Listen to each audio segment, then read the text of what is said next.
전도회, 우리가 교회가 이렇게 인원이 많지 않다 보니까 전도회를 좀 나이가 폭이 넓게 잡다 보니까 일남 전도회와 이남 전도회가 함께 헌신 예배를 하니까요. 일남 전도회 제일 나이 많으신 분과 이남 전도회 제일 나이 어리신 분의 차이가 30년 차이 나더라고요. 30년. 그러니까 아마 우리 양예문 집사님이나 강호준 집사님 이렇게 보시기에 우리 어린 이남 전도회 이렇게 보면 그때가 참 좋은 때다. 이럴 수도 있겠구나. 이런 생각도 한편으로는 해봅니다.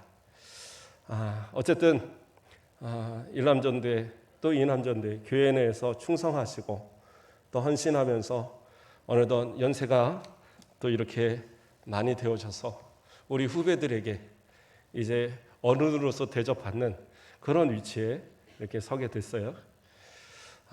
이 모습을 또 하나님께서는 어떻게 바라보실지 오늘 말씀을 통해서 우리 자신들을 돌아보고 또 새롭게 다시 우리의 마음을 가다듬어 보는 그런 귀한 시간 되길 간절히 바랍니다. 저는 우리 교회 우리 일남전도회 분들을 참 존경합니다. 왜 존경하느냐? 이제까지 일남전도회에서 어떤 말도 나오는 걸 제가 못 들어봤어요. 무슨 얘기냐? 후배들이 신앙생활하는 모습 보면 조금 모자라 보일 것도 같고 좀 한편으로는 한마디 하고 싶기도 할 텐데 그걸 다 참아내고 아무 말도 안 하시는 거예요. 그냥 항상 묵묵하게 지켜보시고 묵묵하게 예배 드리시고 또 항상 그 자리를 지켜서 그러한 모습들이 참 존경스러운 모습인 겁니다. 많은 교회들이 연세가 있으신 분들이 뭐라고 표현할까요? 약간의 꼬장? 그런 거를 좀 하시는 교회들도 있어요. 그래서 후배들한테 이렇게 존경받아야 될 분들이 말로 인해서 또 존경을 받지 못하는 그런 경우도 많이 있는데 정말 하고 싶은 말이 얼마나 많겠어요. 한마디 던지면 얼마든지 또 할 말이 있을 텐데도 불구하고 그걸 다 참아내는 그 모습도 참 존경스럽고 또 우리가 연세가 들어가면 그러한 모습처럼 우리도 좀 겸손한 모습들을 지킬 수 있어야겠구나 이런 생각을 또 많이 해봅니다. 또 이남전도에서도 보면 우리 실명을 얘기해서 좀 그렇지만 오늘 사회 보시는 우리 김용호 장로님 저는 참 존경합니다. 왜냐하면 새벽 예배 솔직히 빼먹는다고 해서 누가 뭐라고 할 사람도 없는데 특별한 경우가 아닌 이상은 항상 그 예배를 지키세요. 저는 참 그게 참 존경스러운 것 같습니다. 바쁜 일 없으니까 그러시겠죠. 그거야 안 하는 사람들 얘기고 새벽 예배를 해본 분들은 알아요. 그게 얼마나 힘든 일인지. 물론 우리 권사님들 또 우리 장로님도 항상 새벽 예배 하시지만 어떤 그런 책임에서 다 벗어난 가운데 은퇴하시고 이제 이 정도 나이면 가끔 피곤하면 안 나가야죠 할 수도 있는데 항상 그 자리를 지키고 기도하고 예배하는 모습 참 존경스러운 모습이다. 저는 그런 생각을 합니다. 저는 목회자니까 사실은 어쩔 때는 정말 피곤하면서도 일어나서 새벽 예배를 해야 될 때가 있거든요. 때로는 주일날도 정말 비몽사몽의 새벽 예배를 할 때도 많이 있는 것 같아요. 아직도 젊어서 그런 것 같습니다. 언젠가 제가 병원에 입원했다가 퇴원을 해서 좀 일찍 퇴원을 해서 교회 이제 아침에 일어나서 교회를 가려고 하는데 너무 아파서 못 일어나겠는 거예요. 그래서 거의 끙끙대면서 일어나니까 저희 딸이 하는 얘기가 아빠 쉬어. 왜 쉬어 그러더라고요. 그래서 야 아빠 목사님이야. 목사님이 주일날을 쉬면 어떻게 그랬더니 병원에서 입원했었으니까 쉰다고 그래서 다 봐줄 거 아니네요. 그 어린 나이에 딸이 그러더라고요. 그래서 아니야 그래도 목사님은 지켜야 되는 거야. 근데 목회자니까 그럴 수 있어요. 그러나 우리 장로님 또 우리 권사님들 이렇게 보면 누가 뭐라고 하지도 않는데 좀 일주일에 건너뛰면서 이렇게 새벽 예배해도 누가 뭐라 할 사람도 없는데 항상 그 자리를 지키시고 때로는 목사님 늦게 나오면 창문 똥딱딱딱 두들기면서 목사님 일어나세요 막 이러시기도 하고 제가 자주 그러지는 않는데 지금까지 한 4번 그런 것 같아요. 예. 어쨌든 깨워주시니 참 감사하고, 안 깨워주셔도 더 잠자면 더 좋은데 꼭 일어나게 하시더라고요. 어쨌든 감사하고, 그런 모습들, 그래서 목회자이기 때문에 어쩔 수 없이 하는 모습도 때로는 있는데, 이렇게 끝까지 신앙의 본을 보일 수 있다라는 거 참 존경스러운 모습이다. 그래서 우리 교회는 복받은 교회다. 예. 그러니까 우리 여전도에 대한 이야기는 다음 헌신 예배 때, 1여전도회, 2여전도회 헌신 예배 때 하고, 우리 남전도회 분들, 그렇다면 나머지 분들도 좀 분발해야 되겠죠. 적어도 그래요. 직장 때문에 어쩔 수 없는 건 어쩔 수 없지만 일주일에 한 번 정도는 좀 나오려고 노력해 볼 수 있지 않을까, 그런 생각도 해봅니다. 제가 이렇게 설교하면 한 분 정도, 2분 정도 나오는 경우가 있더라고요. 그런데 한 주를 못 가고 2주를 못 가요. 그냥 그때 한번 시작해 봤으면 또 꾸준히 한번 더 해보시고 한번 노력해 보시면 좋을 것 같아요. 제가 언젠가 이렇게 설교하고 나니까 김선문 집사님이 새벽 예배 2번이나 나오시더라고요. 제가 얼마나 감동을 받았는지, 새벽 3시에 출근하시고 하는 분이 쉬는 날이라고 새벽 예배를 나오시는 거예요. 정말 감동을 받았는데 그대로 안 오시더라고요. 어쨌든 그렇게 해보시는 거죠. 우리 박한희 집사님도 막 한 일주일 열심히 나오시더라고요. 그래서 이제 계속 나오시나 보다. 근데 진짜 쓰러지셨는지 요즘 바쁘시거든요. 또 형님네 가서 막 모내기 해드리고 막 그리느라고 너무 힘들어하시는데, 사람들 써서 안 하고 힘 좋다고 동생 자꾸 갖다 부리시는데, 우리 박한희 집사님도 벌써 60이 넘으신 분을 참 고생 많으십니다. 어쨌든 할 수 있는 한 한 번 정도는 좀 힘을 내보자. 일주일에. 그것도 혹시 새벽은 도저히 못하겠다, 그럼 저녁 시간에라도 퇴근길에, 집에 들어갔다는 나오기 참 힘들어요. 차라리 퇴근길에 오셔서 잠시 기도하고 그리고 가시는 것도 좋을 것 같아요. 좀 그러한 선배들의 어떤 신앙의 문화를, 좋은 문화는 좀 배워가는 것도 중요한 겁니다. 그래서 저는 참 존경스러울 만한 믿음의 선배들이 우리 교회에 존재한다는 사실이 저는 첫째 감사하고 저도 존경합니다. 그러면서 오늘 말씀을 또 생각해 봤습니다. 교회 어른들이 계신다는 거, 이게 얼마나 귀한 일인지. 세상에서도 보면 어른들에 대한 공경이 많이 사라진 시대가 아닌가 생각을 합니다. 어른들의 말을 상당히 무시하고, 인생의 경험의 말들을 마치 옛말 가지고 뭐라고 그럴까요? 잔소리하는 것처럼 꼰대라고 그러잖아요. 그러니까 이제는 어른들이 충고도 한 마디 제대로 못해요. 저도 설교할 때 중고등부 아이들 이렇게 이야기할 때 왕년에 중고등부 시절에 이런 얘기하니까 우리 큰아들이 당장에 하는 얘기가, 아빠 그때 얘기하면 지금 하나도 몰라. 그때 얘기하지 마 그러더라고요. 그래요. 다를 수 있어요. 환경도 다를 수 있고, 살아온 경험치도 다를 수 있지만, 그러나 세상은 그렇게 완전히 다르진 않아요. 솔로몬이 전도서에서 그렇게 얘기합니다. 해 아래 새 것이 없다. 예전 것을 또 반복한다는 얘기예요. 항상 반복되는 시대, 유행도 반복하고 정치도 반복하고 철학도 반복됩니다.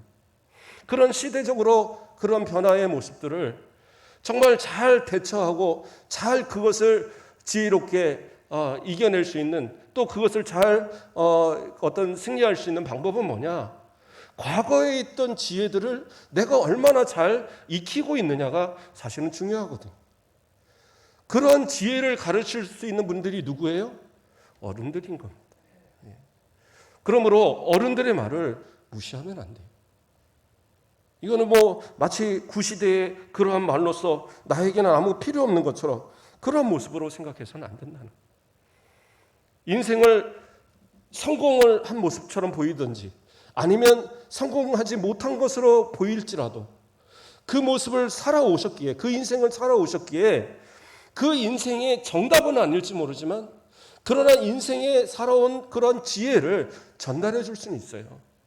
내가 잘못 살아왔다고 여겨지면 그것을 말함으로 인해서 내 자녀는 또 내 믿음의 후배들은 잘 살기를 바라는 거고, 내가 잘 해온 어떤 그런 지혜가 있다면 그것을 전수해서 더 잘 되는 그런 믿음의 후배들 또 우리의 자녀들 되기를 원하는 것이 어른들의 마음 아니겠어요? 그러므로 어른들의 말을 무시하는 것은 그는 정말 무지한 행동입니다. 마치 학교 선생님이 가르치는데 저 예습했어요. 그래서 선생님 말 들을 거 없어요. 똑같은 얘기예요. 그런 아이들 치고 공부 잘하는 아이들이 없어요. 네. 수업 시간에 잘 듣고 아무리 내가 예습을 했을지라도 잘 듣고 모르는 거 있으면 선생님한테 또 묻고 그렇게 해서 익히는 아이들이 공부를 잘하는 거지. 예, 나 저 학원 가서 다 배웠는데요. 선생님 말 들을 게 없는데요. 그러고 막 그 시간에 잠자고. 예, 그런 사람들은 잘 될 수가 없어요. 그런 것처럼 신앙 안에서도 마찬가지입니다.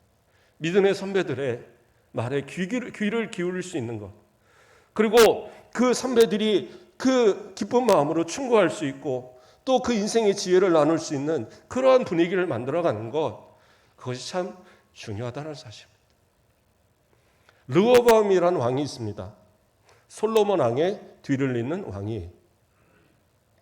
그런데 르호보암 왕은 참 유명한 것이 뭐냐면 다윗이 세운 그 통일 왕국을 솔로몬 때 그 번영하게 만들었던 왕국을 르호보암 왕 때에 가서 10지파가 떨어져 나가서 북이스라엘이 만들어졌어요.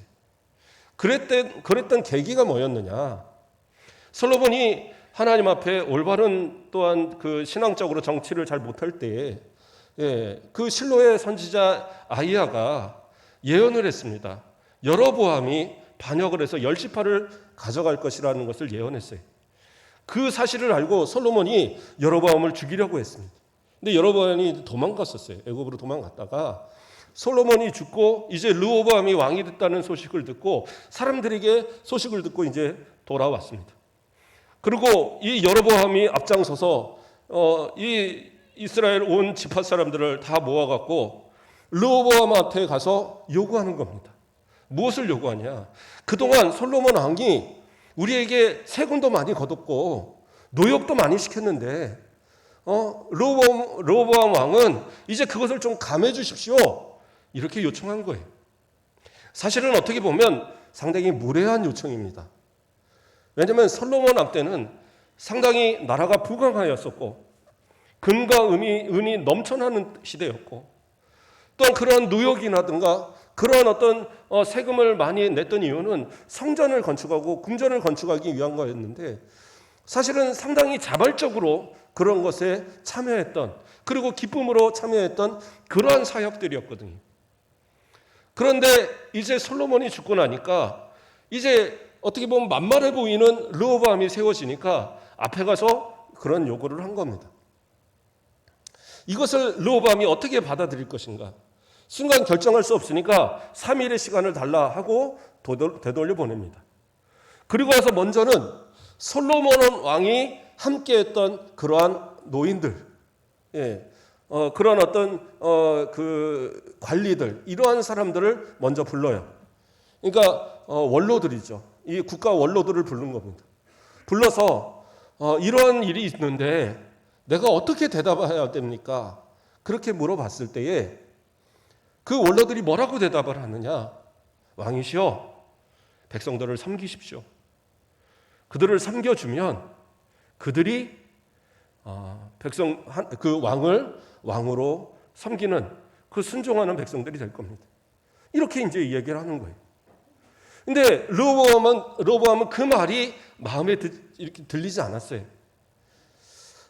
이렇게 나한테 불손하게 하는 이 사람들을 그냥 두면 안 되는데, 원로들은 왜 어떻게 내가 오히려 백성들이 나를 섬겨야지 어떻게 백성들을 내가 섬기라고 하느냐? 이건 아닌 것 같다. 그래서 그 말을 버려버립니다. 그리고 자신과 자랐던 젊은 사람들, 젊은 친구들을 불러요. 그러니까 젊은 어떤 관리들이죠. 젊은 관리들을 불러놓고 똑같은 질문을 합니다. 그때 이 젊은 사람들은 뭐라고 그러냐? 이 백성들이 편하게 되어주니까 만만해서 이런 거다. 더 강하게, 더 책제력을 들고 더 강하게 이들을 채찍하십시오. 이렇게 이제 이야기를 한 겁니다. 그러니까 그 말을 듣고 나서 르호보암이 흡족하게 여겼어요. 그리고 그 백성들이 다시 3일 뒤에 돌아왔을 때에 그들을 향하여서 하는 말이 한마디로 내가 이제 더 세금도 더 물리고 내가 더 여러분들을 강하게 해야 되겠다. 그래야지 여러분이 내 말을 잘 듣겠다. 이런 얘기를 한 거예요. 그러니까 이 사람들이 기가 차니까 그냥 돌아가 버렸어요. 그리고 결국에는 어떻게 했느냐? 여로보암을 왕으로 세워서 10지파를 띄어서 베냐민 지파와 이 유다 지파만 제외한 나머지 10지파를 다 띄어가서 북이스라엘을 만들어 버렸어요. 이 남유다의 이 국력이 완전히 쇠해진 겁니다. 열왕기나 열왕기상하나 역대상하를 보면 남유다나 이 그 북이스라엘이 대등하게 이렇게 지낸 것처럼 그런 이렇게 역사적으로 이렇게 묘사를 하고 있지만 많은 학자들이 이야기할 때는 북이스라엘보다 상당히 그 세력이 약했을 것으로 봅니다. 그래서 아합 왕 때라든가 뭐 이런 왕 때들은 그냥 북이스라엘 그 여호사밧 왕이나 이런 사람 막 그냥 불러들이잖아요. 야, 우리 전쟁하는데 같이 와서 전쟁해. 그러면 꼼짝없이 가서 같이 하는 북이스라엘의 공주를 이 왕비로 삼아야 되고 이런 굴욕적인 어떤 모습들을 유다가 가졌을 거로 그렇게까지 보기도 합니다. 그도 그렇잖아요. 10지파가 모인 아주 힘 있다는 에브라임 지파 또 그 아주 많은 숫자를 자랑하는 므낫세 지파 이런 지파들이 다 북이스라엘로 가버렸으니까 그 작은 베냐민 지파와 왕이 속한 유다 지파만 있는데 뭔 힘이 그렇게 세겠어요. 그럼에도 불구하고 하나님이 돌보시고 언약으로 세워진 그 유다기 때문에 하나님이 지켜주셨을 뿐이지 르호보암 왕 때 그 지혜로운 원로들의 말을 무시하고 젊은 사람들의 말만을 택했을 때에 그 나라가 쪼개지는 그런 엄청난 어려움을 겪게 되는 그런 일이 있었단 말이에요. 그래서 이 시대도 마찬가지고 오늘날 교회도 마찬가지입니다. 원로들의 어른들의 말을 무시해서는 안 돼요. 그 말들을 귀담을 수 있어야 되고 혹시 내가 그것을 100% 받아들일 수 없다 할지라도 그 말을 되새겨서 더 좋은 방향으로 또 만들어갈 수 있는 그런 바탕을 만드는 것도 중요한 겁니다. 저는 사실 목회자가 되면서 저는 그런 생각을 해봤어요. 원로 목사님 있는 교회에 갔으면 좋겠다라는 생각을 전 많이 했었습니다. 또 제가 사역했던 교회에서 원로 목사님들이 계신 교회가 2교회나 있었어요. 너무 존경스럽고 참 지혜로우시고 부목사들한테도 항상 겸손하게 대하시는 그런 모습이셨어요. 오죽하면은 새신자들이 오면 저 할아버지는 누구세요? 이럴 정도로 전혀 목사님 태도 안 내시고 그러면서 겸손하게 항상 계시면서 기도하시고 항상 새벽 제단 쌓으시고 그런 모습들이 너무 존경스러우셨어요. 전 그런 원로 목사님이 계셔서 나를 지도해 주셨으면 좋겠다. 저는 그런 생각들을 했었거든요. 그럼 우리 교회는 이제 역사 속에 112년의 역사지만 원로 목사님이 한 분도 안 계십니다. 제가 한번 해보려고요. 그렇다고 또 원로 목사님 되면 이제 나가세요 그러면 안 됩니다. 주변에 보면 원로 목사님이 되시고 나면 그 교회에서 있기가 어려워서 나가시는 분들이 있더라고요. 그래서 최근에 그 교회를 떠나서 다른 교회를 나가시는 목사님이 계시길래 한번 제가 전화를 드렸어요. 인사 차원에 전화 드리고 지금 교회를 어떻게 다니십니까? 그러니까 아직 못 정하셨다고 그러더라고요. 그래서 제가 우리 교회 오세요 그랬어요. 저하고 같이 교회에 계시죠 그랬더니 농담으로 하시더라고요. 어떻게 그래요? 그러면서 나중에 뭐 헌신 예배나 이럴 때 한번 불러주세요 그러시더라고요. 그러지요. 근데 저는 농담 아니었어요. 오시겠다면 기쁨으로 함께 하면 참 좋겠다. 왜? 그 목회의 20년, 30년의 그 시간 동안 쌓였던 그 노하우를 젊은 목사한테 가르쳐 줄 수 있잖아요. 좌충우돌을 하지 않고 성도들을 정말 지혜롭게 잘 이끌어갈 수 있도록 가르쳐 줄 수 있는 그 지혜를 좀 배우고 싶은데 그걸 농담으로 하시기에 그냥 알겠습니다 하고 넘어갔어요. 하물며 우리 젊은 성도들, 젊은 집사님들, 어른들의 지혜, 우린 충분히 있는 교회예요. 그래서 더 앞으로의 가능성이 있는 교회입니다. 어떤 분들은 우린 노인이 많은 교회고 그래서 참 어렵고, 아니요, 제가 볼 때는 오히려 더 많은 가능성이 있는 교회, 실수함도 없고 또 앞으로 그 지혜를 가지고 또 이 100년이 넘는 이 지혜를 가지고 이 교회를 앞으로의 100년을 더 힘있게 그렇게 부흥시켜 갈 수 있는 그런 교회가 되겠다. 저는 그런 자신감을 갖습니다. 그래서 어른들의 지혜 우리는 항상 귀하게 여길 줄 알아야 돼. 그것이 바로 또 우리가 가져야 될 모습인 겁니다. 신앙생활에 있어서도 우리 믿음의 선배들의 그 신앙을 항상 배우려고 노력을 하셔야 되고, 그 모습을 따라서 우리가 신앙생활을 할 때에 실패하지 않는 신앙으로 나아갈 수 있는 거예요. 히브리서 12장 1절 말씀을 보면 이러므로 우리에게 구름같이 둘러싼 허다한 증인들이 있으니, 이런 말이 나옵니다. 그렇죠? 유명한 말이죠. 근데 여기서 말하는 허다한 증인들은 뭡니까? 믿음의 선배들이에요. 믿음의 선배들이 어떻게 보였는가를 보라는 거예요. 그 믿음의 선배들의 그 믿음을 보고 배움을 통하여서 오늘날 내 믿음을 똑바로 해라. 그래서 모세도 나오고 아브라함도 나오고 이삭도 나오고 야곱도 나오고 쭉 다 설명을 하잖아요. 뭐예요? 그들의 지혜를 배우라는 거예요. 믿음의 지혜를 배우라는 거예요. 하물며 우리의 살아계신 믿음의 선배들이 증인으로서 있는 이 교회, 그러면 어떻게 해요? 그 지혜를 배움에 있어서 결코 소홀해서는 안 된다는 사실. 그런데 때로는 젊은이들은 그러한 노인들의, 또 이 연세 있으신 분 어른들의 말을 듣기를 싫어합니다. 왜 그럴까요? 지금까지는 어른들의 입장에서 제가 설교를 했습니다. 그렇다면 반대로 왜 젊은이들은 그 말을 듣기를 싫어할까? 왜요? 조언이 아니라 때로는 고집을 피기 때문에. 그렇죠? 조언이 아니라 때로는 이것이 맞다라고 주장하기 때문에 젊은이들이 싫어하는 면도 있는 거예요. 검열할 수 있습니다. 조언할 수 있습니다. 그러나 거기까지입니다. 받지 않는 걸 어떻게 하겠어요? 그냥 목줄을 매고 끌고 갈 수 있는 것도 아니고. 그래서 연세 있으신 분들은 본을 보여주고 권면할 수 있는 모든 것들을, 지혜를 나눌 수 있지만, 그러나 그것이 주장이 되고 그것이 때로는 우리에게 있어서 전통이 아닌, 뭐라고 표현할까요? 악습이 되는 것을 주장해서는 안 된다는 사실이에요.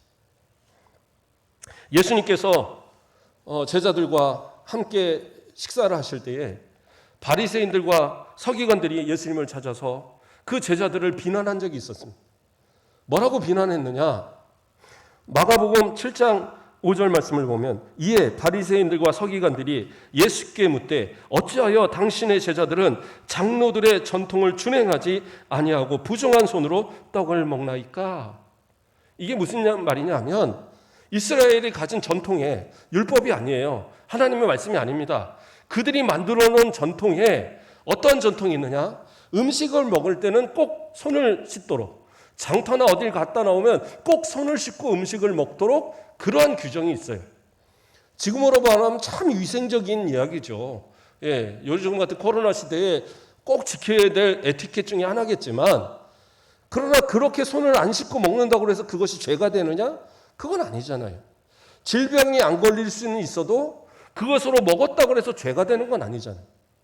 그런데 이스라엘 백성들은 그것을 죄라고 말을 하는 거예요. 그 손이 더러워서 그 음식을 내가 먹으면 그 음식을 통해서 내가 더러워진다라고 생각을 한 거예요. 그래서 그것은 죄가 된다라고 생각을 한 거예요. 그렇기 때문에 이 전통을 가지고 그 제자들이, 왜 예수님의 제자들이 손을 씻지 않고 먹습니까? 라고 비난을 합니다. 그때 예수님 뭐라고 얘기하십니까? 이야기를 정리해 보면 손을 씻지 않고 먹는다고 해서 그 먹는 음식이 나를 부정하게 만드는 게 아니다. 오히려 내 안에서 나오는, 마음에서 나오는 모든 악한 것들이 바로 나를 더럽게 만드는 거다. 그렇게 말씀하고 계세요. 그러니까 전통이라는 이름 속에서 때로는 잘못된 것을 말하는 것, 그것이 지혜로, 연세 있는 어른들의 지혜로 착각되어져서는 안 된다는 거예요. 제가 어렸을 때만 해도 아마 다들 기억하실 겁니다. 지금 이런 일렉기타를 치고 드럼을 치는 거 마귀의 짓이라고 했어요. 교회에서 전혀 하지 않았습니다. 제가 자랐던 교회도 현재 한 7, 80년 역사를 될 텐데 제가 어릴 적만 해도 기타 정도 칠까? 그 외에는 없었어요. 드럼 이런 거는 치면 큰일 나는 줄 알고 목사님 설교하시면서 또 그런 거 치면 안 되는 겁니다. 막 그럴 정도로. 근데 지금은 드럼도 치고 뭐 하고 다 하잖아요. 그럼 그게 마귀 짓입니까? 그때는 마귀 짓인데 지금은 은혜로운 거예요? 아니잖아요. 잘못된 것, 그냥 내가 오랫동안 하지 않았고 오랫동안 내가 이렇게 해왔으니까 이것이 전통이고 이렇게 해야 되고 그러니까 이것은 꼭 지켜야 된다. 이건 옳은 게 아니에요. 우리가 다 해본 것이다. 그렇죠? 우리 성도님들 오래 신앙생활 하신 또 이 어른신 분들 보면 안 해본 게 뭐 있어요? 전도도 다 해봤죠. 교회 건축도 해봤죠. 그렇죠? 무슨 부흥회나 이런 것도 다 해봤죠. 정말 교회에서 웬만한 거 안 해본 게 없어요. 그러니까 어느 것은 하면 효과가 있고 어느 것은 하면 효과가 없는지 잘 알아요. 그러니까 때로는 어떤 사람들이 아이고 그거 왜 하려고 그래? 그러면 아이고 그거 한다고 효과도 없는데 그거 못하러 하지? 이런 말이 나오는 거예요. 그러나 내가 안 됐다고, 그때 안 됐다고 지금도 안 된다는 생각을 가져서는 안 된단 말이에요. 오히려 나는 못했지만 우리의 믿음의 후배들이 뭔가를 하겠다고 한다면 할 수 있도록 협력하고 지금까지 해오시는 것처럼 묵묵하게 순종해주고 따라주고 그리고 부족할 때에 그 지혜가 없어서 부족할 때 그 지혜를 채워주는 그런 모습, 그게 우리 어른들의 올바른 모습이다라는 거예요. 그러한 모습들을 적절하게 할 수 있는 그러한 모습이 지혜로운 어른들의 모습이 아닐까 그렇게 생각합니다. 신앙에서도 마찬가지입니다. 신앙의 모습이라고 별다르지 않아요. 신앙적으로 어떤 삶의 모습들 내가 이렇게 왕년에 이렇게 살아보니까 그거는 그때뿐이고 지나보면 아무것도 아니고 이런 거 다 얘기하지 마세요. 뜨거운 신앙 가진 그런 모습들 보면 그 신앙 식지 않도록 더 협력해 주시고 뭔가 열심히 막 하는 모습이 있으면 그 열심히 있는 일을 잘 헌신할 수 있도록 자꾸 힘을 독려해야 되는 거예요.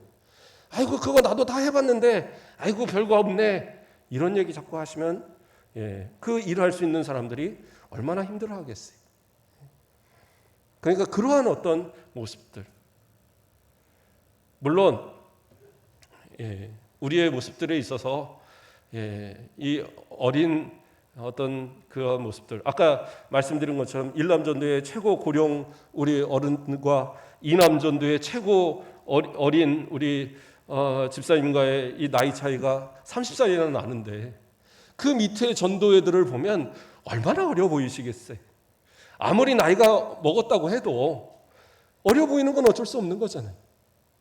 그렇다 할지라도 어리게 취급하지 마시고 신앙에서는 앞서서 일하시는 사람들이 일할 수 있도록 협력해주고 도와주는 것, 그게 올바른 신앙의 모습이에요. 언젠가도 얘기 드렸는데 저는 잊지 못하는 게 저희 아버지가 길거리에서 어느 나이 드신 할머니한테 한참 훈계를 듣고 계신 거예요.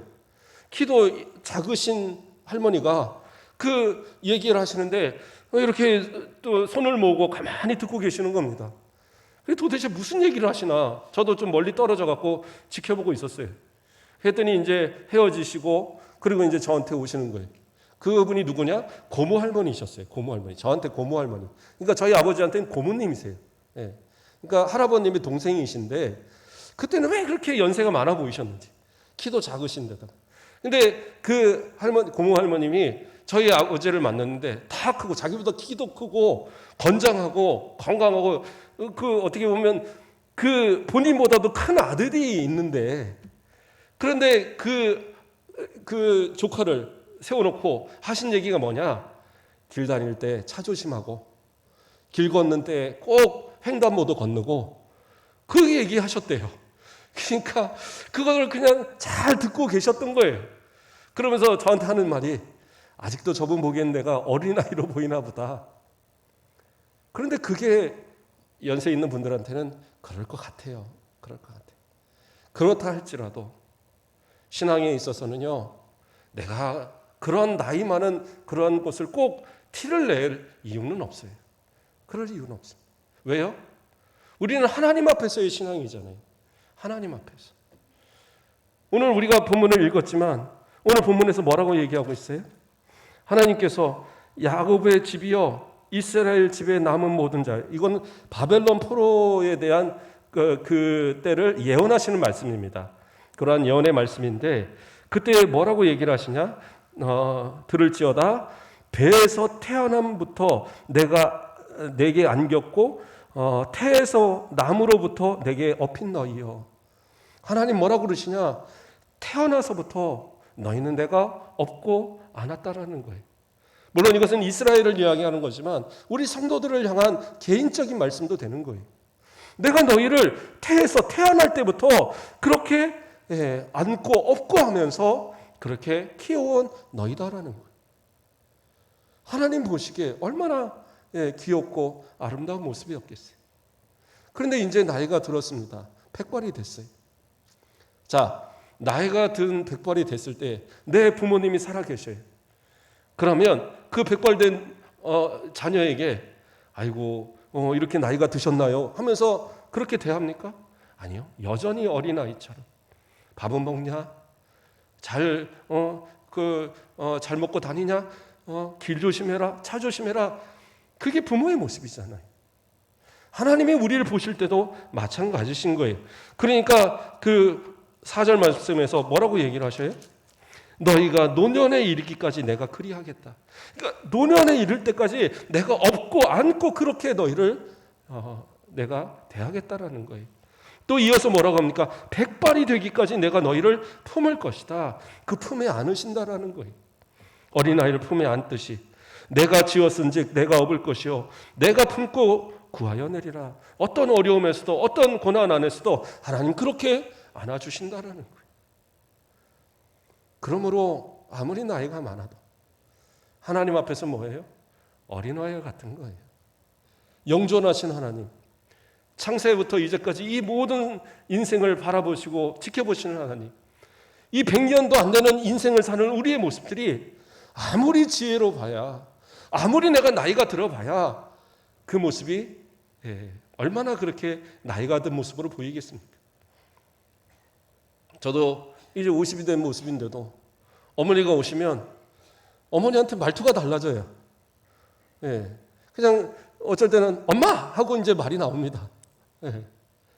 그리고 그 전에는 뭐 이렇게 우리 자녀들한테도 아내한테도 이렇게 얘기하다가 또 어머니한테는 엄마 왜 그래? 왜? 아이 그거 냅둬. 이렇게 많이 나와요. 그냥 애들 같은 말투가 저도 모르게 나오고 어머니도 야 우리 아들 이거 좋아하는데 이거 끓여서 우리 아들 좀 먹여야 되는데 물론 요즘엔 손주들한테 좀 밀리긴 했는데 어쨌든 그게 부모의 모습이고 자녀의 모습 아니겠어요? 하물며 하나님은 뭐라고 그러세요? 내가 너희를 태에서부터 그 태어나는 그때부터 그 업고 안고 하면서 이제까지 길렀고 백발이 되건 노인이 되건 여전히 나는 너희를 업고 안고 그것이 바로 하나님의 사랑이다라고 그렇게 알려주고 계세요. 어떤 위험이 있든 어려움이 있든 결국엔 구원해 내겠다라고 말씀하시는 그 하나님의 그 사랑. 그것을 생각한다면 우리 연세 있는 성도들도 하나님 앞에 좀 더 겸손한 신앙을 잃지 않기 위한 그런 모습들을 가질 수 있어야 돼요. 항상 하나님의 말씀 앞에 내 마음을 겸손하게 새롭게 하시고 연세가 있으시면 노여워지는 것도 많아요. 그전에는 아무것도 아닌 일인데도 자꾸 노엽게 여겨질 때도 있어요. 그렇다 할지라도 때로는 내가 또 나이가 들어서 그런가 보다. 하나님 저 겸손한 마음, 넓은 마음, 우리의 믿음의 후배들을 품을 수 있는 마음 주세요. 그렇게 기도하시고 또 그렇게 만들어가는 거예요. 저는 되게 존경했던 원로 장로님이 한 분 계셔요. 제가 그분 돌아가셨을 때 저희 할아버지 돌아가셨을 때보다 더 많이 울은 것 같아요. 많이 울었어요. 그런데 그 장로님이 어떤 분이셨냐? 정말 전도특공대를 매번 수요일마다 모이는데 한 번도 안 빼놓고 모이시는 분이에요. 그리고 맨 앞에 하셔서 그 전도특공대 한 30분 예배 드리고 나가는데 그때마다 거기서 항상 기도해 주시고, 그리고 혹시 비가 와서 그날 전도를 안 하면 본인은 우산 쓰고 또 이 전도지 들고 전도 나가요. 혼자서. 하루도 안 빼내주고 그렇게 나가려고 하는 그런 모습. 그래서 제가 언젠가 한번 물어봤어요. 장로님 나중에 하나님 앞에 가면 무엇 하다 왔다라고 말씀하시겠습니까? 그랬더니 그 장로님 하시는 얘기가 저는 전도하다 왔다고 말씀할 겁니다. 전도하다 왔다고. 그래서 그거라도 할 말 있으려고 저 항상 전도하는 겁니다. 저는 그 모습이 너무나도 존경스러웠고, 그리고 항상 겸손하게, 부목사인데도 항상 겸손하게 존대하시고, 또 어떤 일 있으면 항상 상의하시고, 그런 모습들. 이분이 현역에서 시무장로를 있을 때는 아주 대단한 분이셨더라고요. 뭐 아주 뭐라 그럴까요? 진짜 막 힘을 보이셨던 그러한 이제 전설도 있는 분인데 전혀 그렇게 안 보이는. 이제 모든 걸 내려놓은 뒤로는 오롯이 전도. 그리고 항상 겸손하게 그렇게 하시는 모습 속에 그분 돌아가실 때 저뿐만 아니라 많은 성도들이 울었어요. 정말로. 저는 우리 모든 성도들이 다 그러한 분들 되길 바랍니다. 우리 믿음의 후배들에게 정말 기억되면서 그분이 계시고 더 오래 계셨으면 하는 그런 안타까움에 눈물을 흘릴 수 있는 그러한 모습들. 충분히 그럴 분들이 우리 일남전도, 이남전도, 우리 1.25전도, 2.25전도 우리 모든 어른들이 아닐까 그런 생각을 해봅니다. 그러나 부탁드리기는 남은 그러한 여생도, 그러한 믿음의 모습, 신실한 어떤 지혜의 모습들을 우리 후배들에게 남길 만한 그런 본이 되는 신앙의 모습들을 보여주시고, 하나님 앞에는 더 어린아이와 같이 날마다 그 순수한 신앙을 지켜가시고, 그래서 주님 앞에 갔을 때에 너 어떻게 하다 왔느냐? 주님 복음 전하다가 우리 후배들에게 주님 복음 가르쳐 주다가 주님 부르셔서 이렇게 왔습니다. 그래 잘했다 칭찬하시면서 그 품에 안아주시는 그 은혜를 누리는 우리 모든 일남전도, 또 이남전도는 아직은 좀 젊으시지만 또 그러한 신앙의 본을 모습을 만들어가는 우리 이남전도회, 그리고 우리 모든 성도들 되길 주님의 이름으로 축복드립니다. 기도하겠습니다. 사랑의 하나님, 감사를 드립니다. 인생이 왜 그렇게 빠르고 또 빠르게 지나가는지, 어린아이의 기억이 지금도 생생한데 어느덧 백발이 되어지고 또 하나님 앞에 갈 날을 또 세게 되는 그러한 모습이 우리의 모습들이 아닌가 돌아봅니다.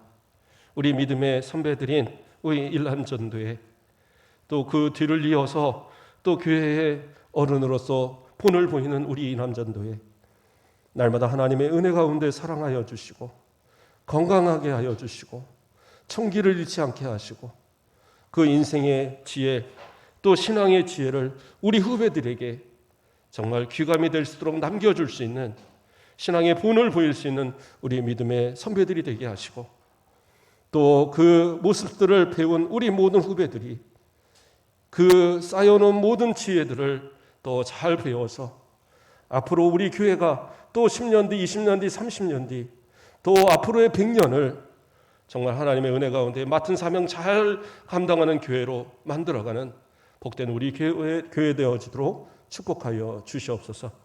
다시 한번 기도하오니 우리 교회 모든 어른들 건강으로 지켜주시고 주님 앞에 서는 그날까지 총기 흐리지 않고 건강 감하지 않고 마음껏 주님 앞에 나와서 예배하고 기도하고 주님의 그 품으시는 은혜 안에서 날마다 새 힘을 얻고 소망을 얻는 복된 우리 귀한 어른들 되도록 축복하여 주시옵소서.